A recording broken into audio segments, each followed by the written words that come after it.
How to download TradingView on PC Windows 11. I know a lot of you guys want to start trading online, so in this video, I'm going to show you exactly how you can do that.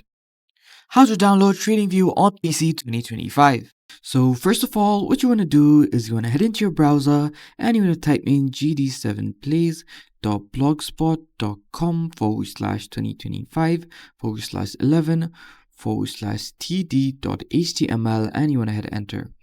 Once the site loads, you want to scroll down and you want to press on TradingView, this hyperlink.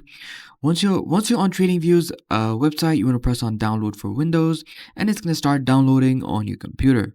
How to download TradingView on PC Windows 11. Once it's done installing, this is going to show up on your computer.